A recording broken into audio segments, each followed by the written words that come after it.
హిందూ పండుగలను లక్ష్యంగా చేసుకుని ఆర్టీసీ దోపిడీకి పాల్పడుతుందని బీజేపీ జిల్లా అధ్యక్షులు డాక్టర్ నాగం వర్షిత్ రెడ్డి ఆరోపించారు.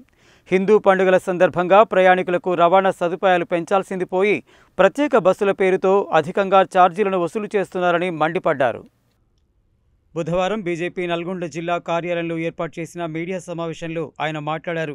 మహిళలకు ఉచిత బస్సుల పేరుతో పురుషులను తీవ్రంగా ఇబ్బందులు పెడుతున్నారని, దీంతో బస్సులను ఎక్కడానికి కూడా పురుషులు విముఖత చూపుతున్నారని చెప్పారు. ప్రజల పట్ల ఆర్టీసీ వైఖరిని తీవ్రంగా ఖండించారు. తక్షణమే రద్దీకి అనుగుణంగా బస్సులను ఏర్పాటు చేయాలని డిమాండ్ చేశారు. ఎన్నో హామీలు ఇచ్చి అధికారంలోకి వచ్చిన కాంగ్రెస్ ప్రభుత్వం అన్ని వర్గాల ప్రజలను మోసం చేసిందని విమర్శించారు. నల్గొండ గడ్డ కాంగ్రెస్ అడ్డా అని చెబుతున్నారని, ప్రజలు తలుచుకుంటే పెద్ద పెద్ద కోటలు కూడా బద్దలవుతాయని అన్నారు. రైతులను, విద్యార్థులను, మహిళలను కాంగ్రెస్ ప్రభుత్వం మోసం చేసిందని అన్నారు. ఎమ్మెల్యేగా, ఎంపీగా, మంత్రిగా పనిచేసిన కోమటిరెడ్డి ఏ రోజు కూడా జిల్లా కేంద్రంలో ఉండకుండా ప్రజల సమస్యలను విస్మరిస్తున్నారని ఆరోపించారు. కేంద్ర ప్రభుత్వం నుండి వచ్చే నిధులను రాష్ట్రంలోని కాంగ్రెస్ ప్రభుత్వం నుండి తెస్తున్నట్లుగా ప్రజలను మభ్యపెడుతున్నారని, దీనిని యావత్ తెలంగాణ సమాజంతో పాటు నల్గొండ జిల్లా ప్రజలు కూడా గమనిస్తున్నారని అన్నారు.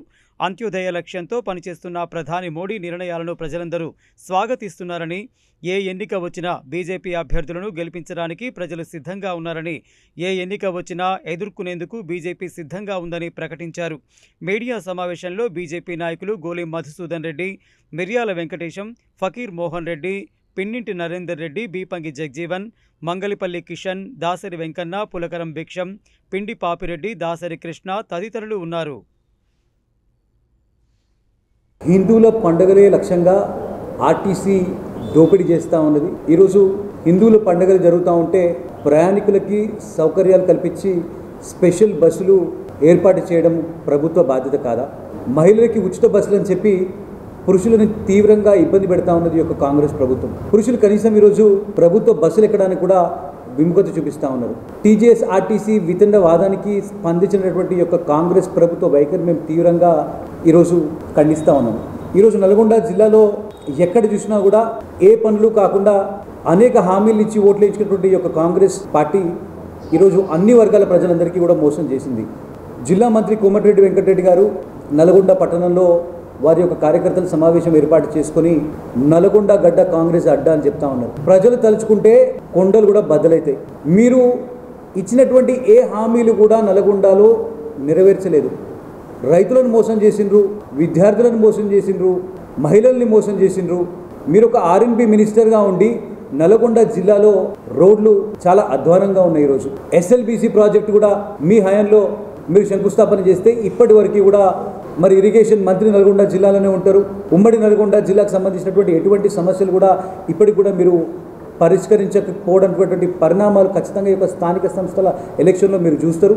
ఈరోజు ఒక జిఎస్టీ రిఫార్మ్స్ తీసుకొచ్చి సామాన్య మధ్యతరగతి రైతులందరికీ కూడా ఈరోజు ఈ యొక్క జిఎస్టీని తగ్గించి ఒక చరిత్రాత్మక నిర్ణయం తీసుకున్నటువంటి నరేంద్ర మోదీ గారి ప్రభుత్వము బస్సులు ఈరోజు ప్రత్యేకంగా హిందువుల పండుగల్లో మరి ఏర్పాటు చేయాలని చెప్పి మేము డిమాండ్ చేస్తాం. ఆర్టీసీ ఛార్జీలు కొనసాగించాలి కానీ పెంచితే సహించబోమని ముఖ్యమంత్రి గారు హెచ్చరిస్తున్నాం. రెండవ విషయము, ఈ యొక్క రాష్ట్ర వ్యాప్తంగా కూడా ఒక గందరగోళమైన పరిస్థితి ఉన్నది. ఎన్నికల వెంటనే మీరు స్థానిక సంస్థల ఎన్నికలకు శ్రీకారం చుట్టాలి. మూడవ విషయము, ఇవాళ కొంతమందిని అవగాహన లేనటువంటి కాంగ్రెస్ పార్టీ నాయకులు మాట్లాడుతూ ఉన్నారు. జిఎస్టీ తగ్గించింది 11 సంవత్సరాలు ఏం చేస్తుందని. 11 సంవత్సరాలు బబ్బర్ సింగ్ ట్యాక్స్ అని మీరే చెప్పారు. ఇవాళ తగ్గిస్తే ప్రజలందరూ కూడా దేశవ్యాప్తంగా ఒక నూతన ఉత్సాహంతో భారత ప్రధానమంత్రి నరేంద్ర మోడీ గారు పేద వర్గాల ప్రజల యొక్క పెన్నిది ఈరోజు ఒక నూతన శకాన్ని ప్రారంభించి ఈ దేశంలో ఒక నూతన దిశను మార్చే విధంగా ఈ యొక్క గూడ్స్ సర్వీస్ ట్యాక్స్ను తగ్గిస్తే ఇలా ప్రజలందరూ కూడా బ్రహ్మరథం పడుతుంటే చూసి ఓర్వలేక కాంగ్రెస్ పార్టీ నాయకులు ఇలా ఎద్దేడు చేయడం విచారకరం.